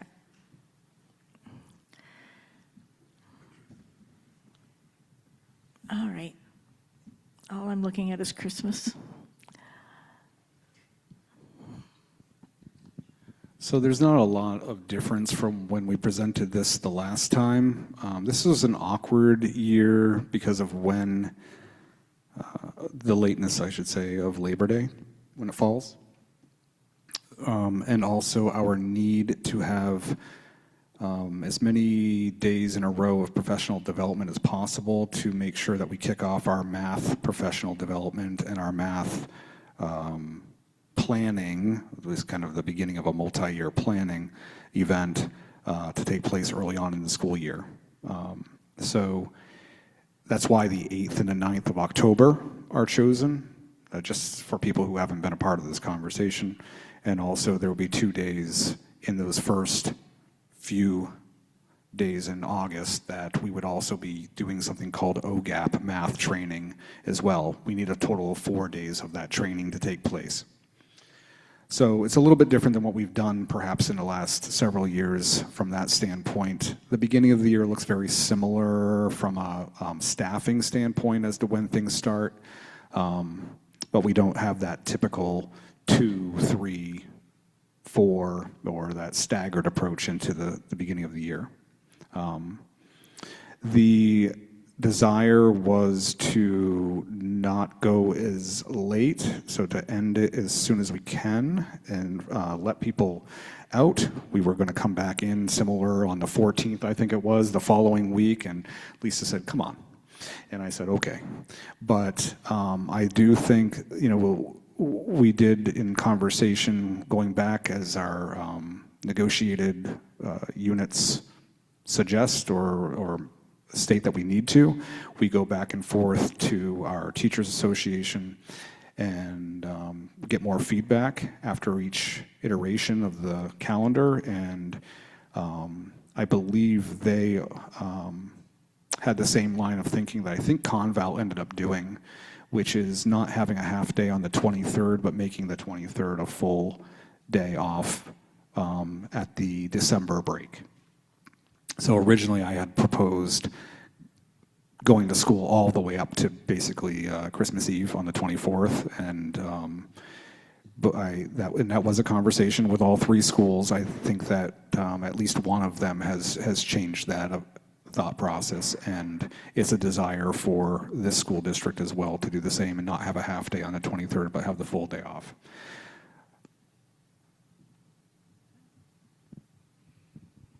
Any discussion from the board? Okay. We'll take a motion to approve the 2026-27 school calendar as amended. I'll move. Thank you, Sandy. Yeah, is there a second? I know we've seen it so many times, so I called it amended, but yeah, we'll just say this is the final. And then is there a second? Thank you, Christine. Any further discussion? Okay. And so all approving, say aye. Aye. Opposed? Abstain? Passes 7-0-0. And let's go on to the Durant.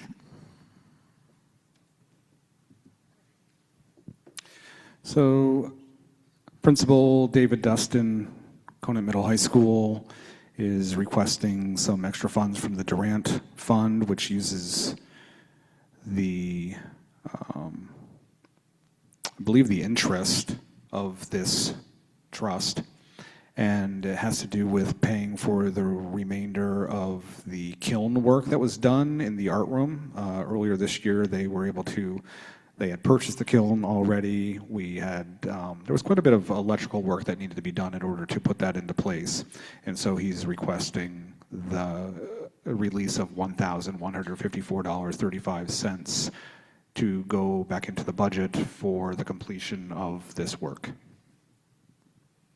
Okay. Is there a motion to approve this transfer? Thank you, Christine. Is there a second? Oh, okay. I'm going to take Jared because he's next to me. Okay. And any further discussion? Okay. All in favor, say aye. Opposed? Abstain? Passes 7-0-0. With the vote that we're about to take, I need to first thank Chris for that thoughtful reflection that this is, I think none of us are feeling happy, satisfied, it would be sick too. With this is $1.8 million. And this is people's lives. And I will ask the board that we do a roll call vote. And please know that as hard as it is not making this decision, we are not a unanimous board. I have no idea what would happen if we voted this down, because we actually have a timeline that we have to do this in. But we are not, we don't have to have unanimous decisions. If you really feel strongly, you can say no. I will ask that if you decide to abstain from this vote, that you give us a good reason. There's been too much work put into this to not give a good, thoughtful response ourselves. So I am going to go on to Dante's side of the room, simply because it's really not fair to ask Alicia to say first, since she's so new. Why not? She's new. I know. I have to go last, I know, right? It's the rules, right, John? Yeah, where'd he go? All right. So what we are saying is, I need the wording. We're making a motion to approve the budget reductions for the 2026-2027 district budget. As presented. As presented tonight, this evening. So you're looking for a motion? I'm looking for a motion. So I move that we approve the 2026-27 operating budget with the reductions as presented to us tonight. Thank you, Sandy. Is there a second? Move to accept. Thank you. The Yeah. second. Thank you, Judy. Second, sorry. Any further discussion? All right, we will do a roll call vote. Sandy? Aye. Judy? Aye. Christine? Aye. Jared? No. Chris? Aye. Alicia? Aye. And I say aye. This passes 6-1-0.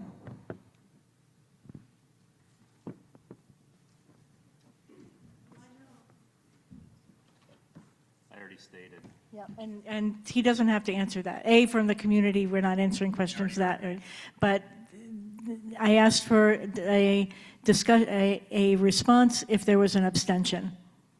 But I specifically said, we have the right to say no. All right. Moving on, we have a policy, and some board members had some questions on this who weren't here when we first started policy DID, inventory and management of assets. So if, I don't know if Kerry is available for this, but I will ask you to, if you could answer for us. I'm trying to remember the question. If the board member who asked specifically the question on this, the question was this a simple like increase of numbers, which I believe it was, to kind of bring it up inflation-wise. So it was a bit, so it's capital assets, capitalization threshold established for single items within any of the asset classes shall not be less than $10,000. And I think that was an increase from, if I'm not mistaken, it was like, it was half, I believe. So this was brought up for inflation, but does anybody else have any questions on DID? Carrie is online. Carrie is online? All right, did anybody have a question on this? Everybody good? Okay, we'll take a motion to approve policy DID as written.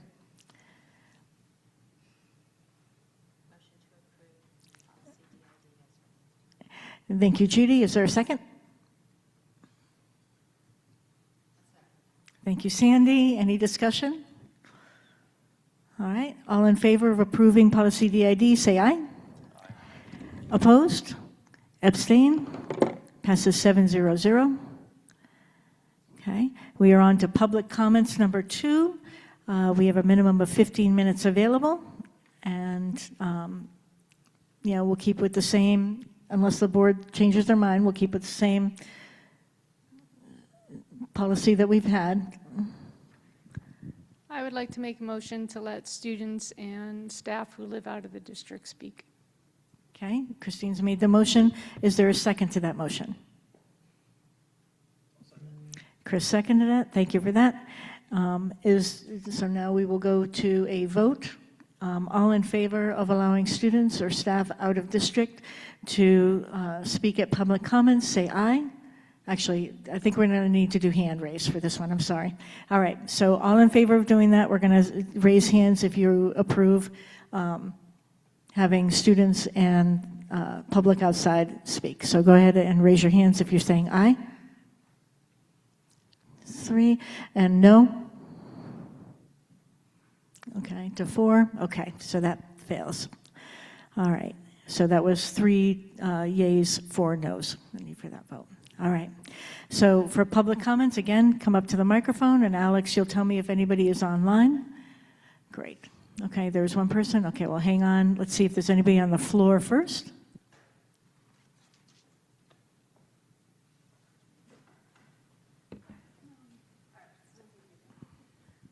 Hi, Ann Marringe.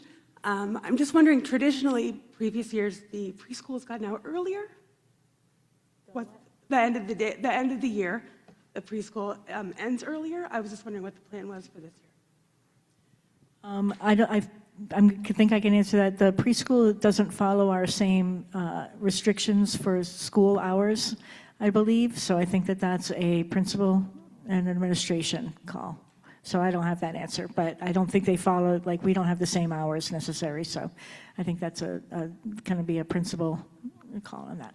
Thank you. I had a good answer.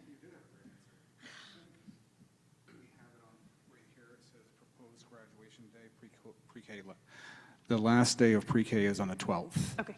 Yeah, Thank you. it's the same day as the graduation day. Okay. Would you like us to extend it? She wants to keep them longer. All right. Alicia Stennerson, Jaffrey. Okay, Alicia, I'm sorry, I couldn't hear you. Could you just come a little closer? Great, thank you. Alicia Stennerson, Jaffrey. I just want to acknowledge that this has been another challenging year for the district. There have been a lot of successes, but the reality is the implications of this budget reduction are absolutely harrowing, and we really need to be honest about that.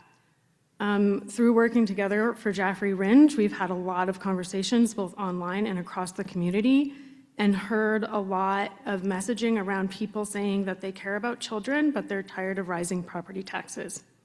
And increasingly, that frustration is being used to justify, hold on, I touched something I shouldn't have, what has happened with this most recent budget vote.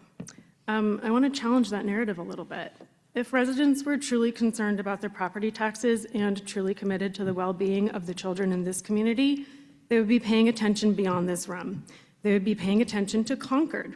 They would be paying attention to the legislators that they themselves are electing, individuals who are actively making decisions that erode the funding for public education and shift the burden onto us, the local taxpayers. You can't claim to care about children while also voting for representation that systematically undermines the very systems that serve our children in our community. So if you care, as many of you say that you do, it's time to start taking action. Pay attention, get informed, vote accordingly, because otherwise, we're not being honest. Integrity asks us to face the truth and not reshape it into a narrative that is easier to live with. This isn't about taxes, it's about priorities. And right now, this community is making a choice, and that choice is coming at the expense of its children. Thank you. Thank you. Alex, you had somebody online?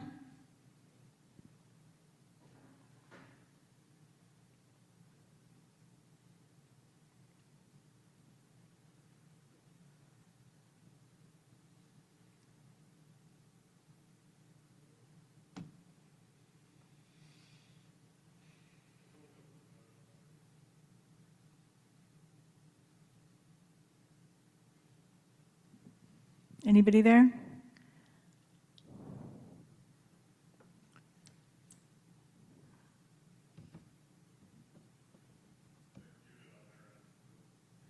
Alex, are we good or no?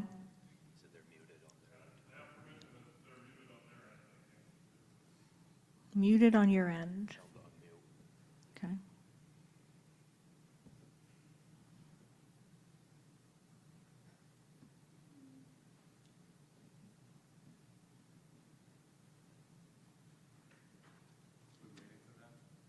Yep, go ahead. Yeah. So we'll take the floor, and should the person online be able to interrupt, we'll pause, we'll get you in. So. All right. Nick Hill, Jaffrey. I just got just informative questions. Hang One on. is- These are yours, right? Informative questions, yeah. Yes, great. Just Thank general you. questions. Good. First one is, how many math teachers are there in the Conant Middle High School? I was actually wondering that myself. How many are there? Let's answer that one. 6? So Okay. 7 going down to 6? Okay. And then, just for clarification purposes, on your slides, when you did them before, there was 4 elementary teachers and then pre-K. And my understanding that there were 4 teachers in pre-K, is that correct? So that's 8. And then up here, we're only eliminating 4, right? But we're bringing back 2 pre-K. Yes. Okay, so where are the other 2? I'm okay with, so, well, generally we don't do it back and forth. Oh, okay, all right. But valid, No, I'm just, curiosity, because I'm, Yeah, the other 2 are being brought back or kept, I guess you could say, through grant funding. Alex, do we have the person online? Are they available?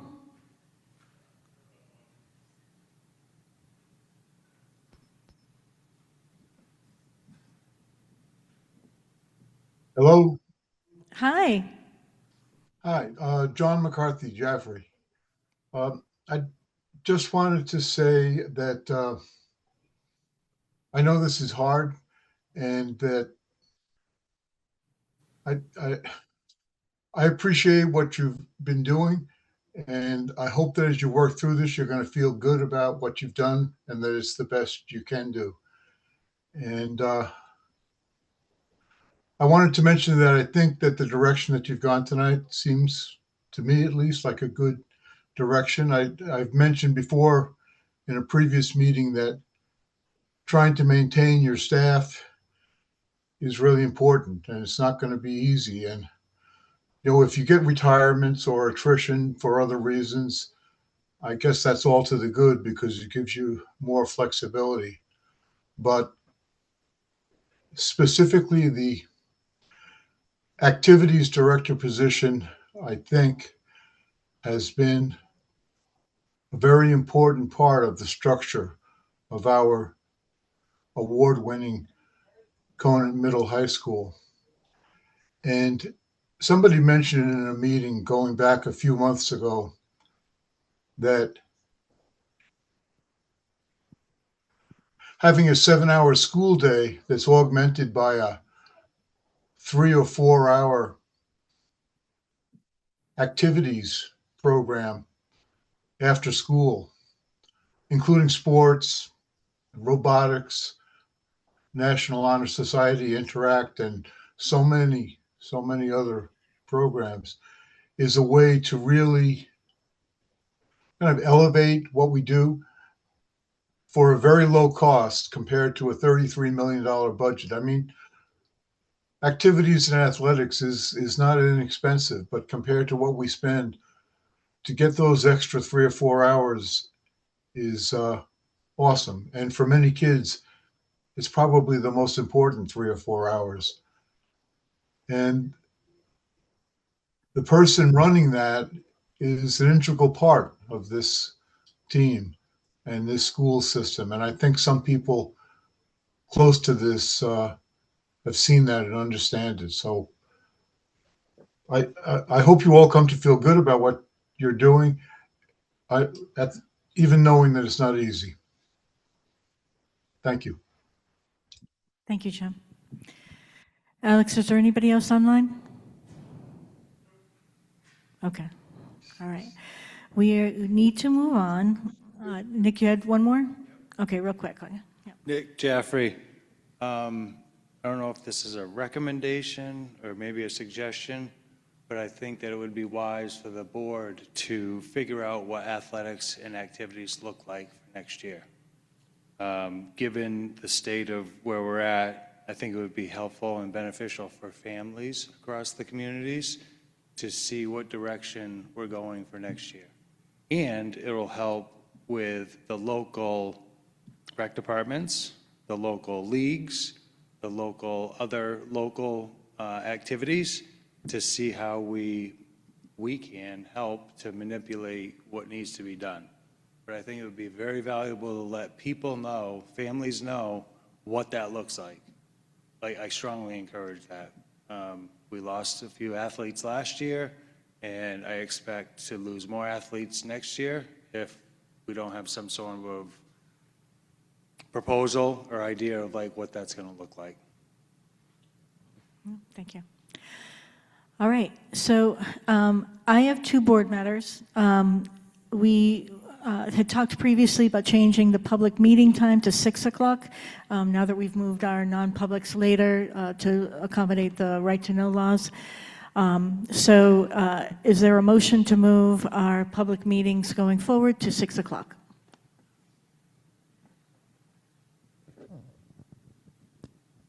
I'll make a motion to move our meetings to 6 o'clock moving forward. Thank you, Ally. Is there a second? Thank you, Christine. Any further discussion? I'd keep it 6:30, but whatever. That's just my thought. They go really late. All right. So we'll say excuse me, I'm getting tired and UConn's about to start.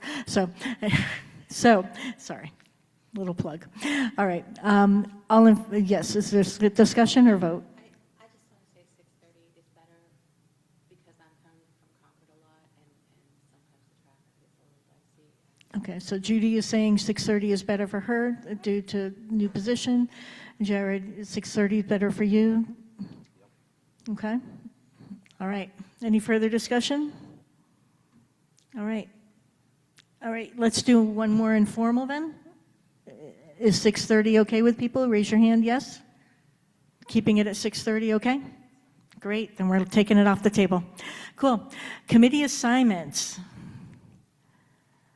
So I had sent out a number of items with the committees, and I would like to finalize when we are meeting. So it looks like we have finals on, we have commitments on who will be in each committee, and I would love to get the projector if that's okay. Because there's some reasons this is going to be important for people to see.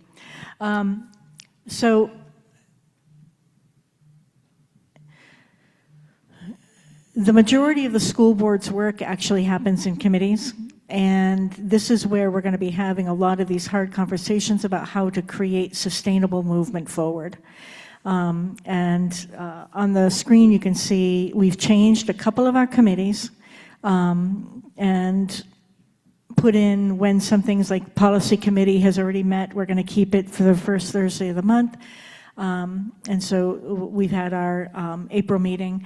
And finance and facilities are Sandy, Jared, and Chris. Did you guys decide when you guys would be meeting? Please take a microphone. I do want to set these right now if possible. For the Education Committee? Let's do facilities and finance. We've combined those two. And so did you guys decide?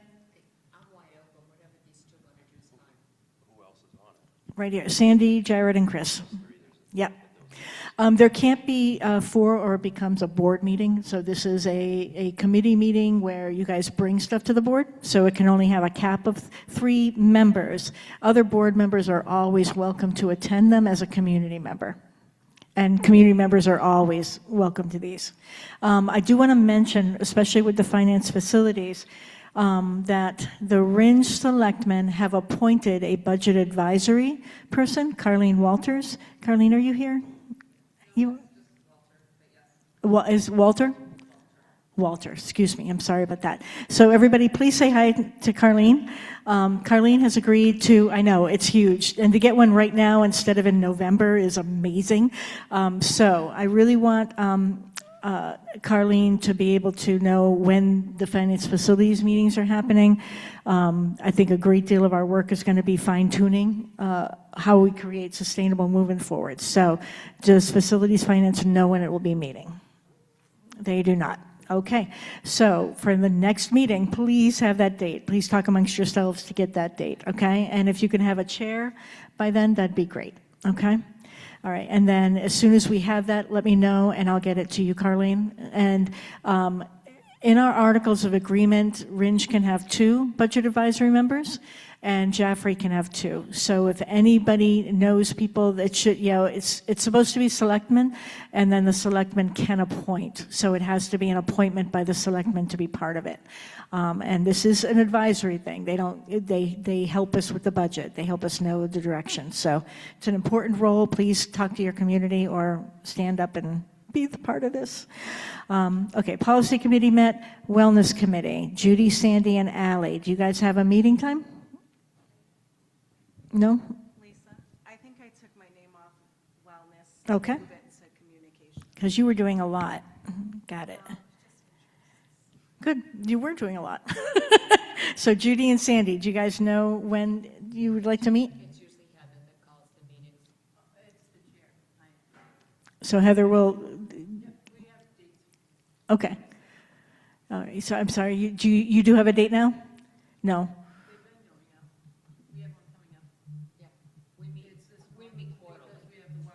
You meet quarterly. Okay, so when you have your date, would you let the board know? And yeah, great.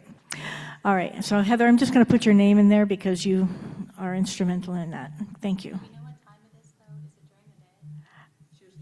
I think you guys need to email each other to get that.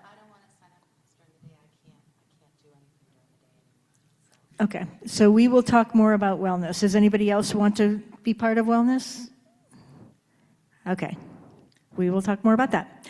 All right, manifest, Sandy and I are going to do that unless there's a fight for that one. Education committee, Jared, Judy, and Christine. And do you guys have a date on that one? Okay, so we have to figure out, Judy, how to get you to be able to be on the committees. So what we need to be respectful of and coordinate with is our administrators who will be presenting information to us. So I would like to work out that time with Ruben to see what is best for everybody. If it's too late, I'll just withdraw. I just can't be here. She's coming back from Concord. Yeah, so I can't depend on that.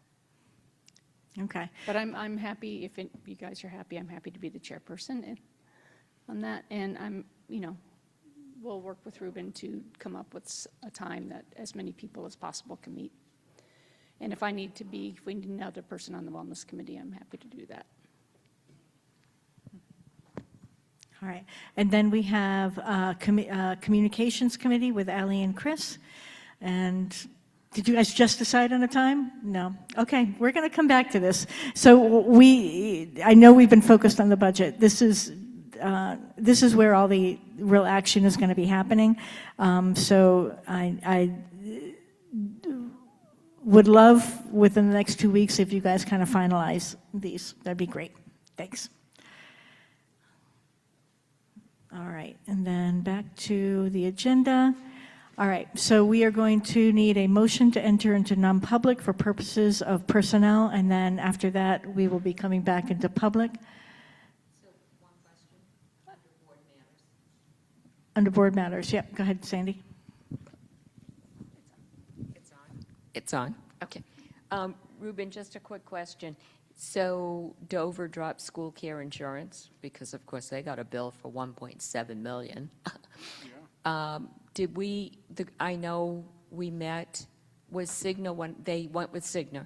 Was Cigna one of the people that we looked at for the insurance? Cigna did not quote. They were one of the groups that the broker went to. and Harvard Pilgrim gave us a quote, Anthem gave us a quote, and Cigna refrained from giving us a quote. For everyone's knowledge, School Care works with Cigna. I can guess that it has everything to do with what the last 2 years when they reviewed Dover's claims, last 2 years of claims history. That would be what these organizations would look at when giving the rates. And one more board matter. With the transitions happening in April, generally it would be a good idea to give Ruben hiring authority for a certain amount of time to help facilitate the transitions that are about to happen in the next month or two. So is there a motion, if that's agreeable to people, then is there a motion to grant the superintendent hiring authority for, what would you like this, we're talking for like the next 2 months, you think, and then? Yeah, I think you can do it 2 months. Yeah. However you're comfortable with. Yeah. Otherwise, we've got to call a lot of meetings. Yeah, yeah. So, is there a motion to do that? Has it been done other ways, or? Yep, very often, yep. Generally, hiring goes through weeks process. This is going to facilitate things to move much quicker. I will make that motion, and can I extend it to the end of the fiscal year? Yes, Christine. Christine made the motion to extend hiring authority to the superintendent through the remaining fiscal year. Is there a second to that motion? Chris seconded that motion. Further discussion on that motion? I just think it's odd, would have no input on hiring, zero. The board doesn't anyway. We don't. We get the only time that we meet and actually interview people and be part of that process is if it's an administrator. Our employee is the superintendent. That's it. Yep. I know it's. But like, why the need for this motion of approval? I think it's a standard with New Hampshire school boards, but again, because most of what we do is consent, and yeah, go ahead. So the school board in recent years, in the last 5 in particular, well, when I first started, they did not grant that.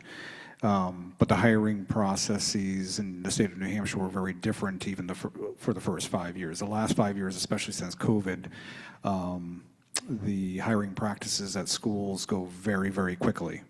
And so to help facilitate our ability to staff our schools properly and with our hopefully first choices, the board has recognized the importance of quick decision making. And so typically the process is I would, like even tonight, right? So I brought an individual forward tonight. That person had gone through an interview. I had met with that individual today and interviewed them through a second process. We have different things that we ask at different levels of the teachers. We'll put that person forward. You approve that individual. That process would need to happen every single time we hired. Now, if our hiring falls perfectly on school board meetings, it's not an issue. But that's not how it usually goes. And so what the board tried to do at one point in time before they granted, usually 2 to 3 months at a time is what it's done. But during, when granting hiring authority, they would say, hey, well, we can get 4 people together, let's do that. So we were just having meeting after meeting after meeting, like, okay, we're gonna basically lose this individual to the two other places that they're being offered at the exact same time. And so to prevent that from happening, that's why. And we have had times where we've lost out, like we have wanted to hire somebody, the timing for the board to approve it, they got hired elsewhere and took other things, so multiple, yeah. All right, so we have a motion with Judy and a second with Christine, or no? A motion was Christine. Was there a second? Chris seconded. Any further discussion? Okay, all in favor of granting the hiring authority through the end of this fiscal year, say aye. Opposed? Abstain? Pass. One abstain, and reason? Just not sure.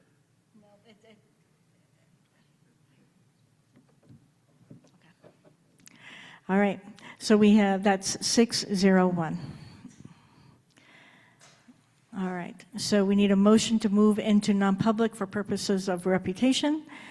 Is there personnel? Thank you. And is there a motion to do so?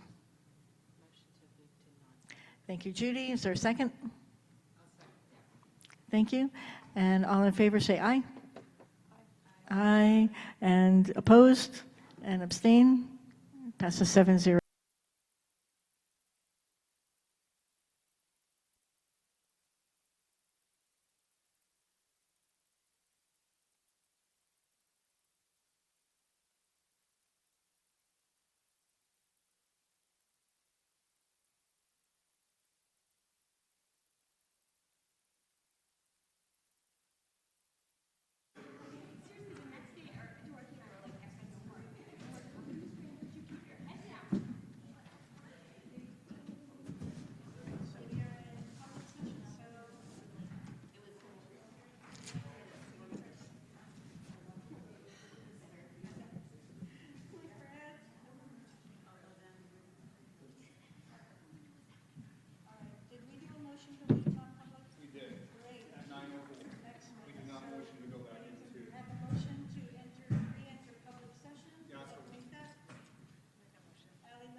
Hi, what's up? We're still online. Great, okay. Sorry about that. All right, so we just entered public session, and we have a motion from Christine to accept the JRE nomination, and a second from Sandy. Any further discussion? All in favor, say aye. Aye. Opposed? Abstain? Passes 7-0. And we'll take a final motion tonight. Christine made a motion to adjourn. Jared seconded. No discussion. Not allowed. Any, everybody in favor say aye. Aye. Opposed? Abstain? 7-0. Thank you, everybody.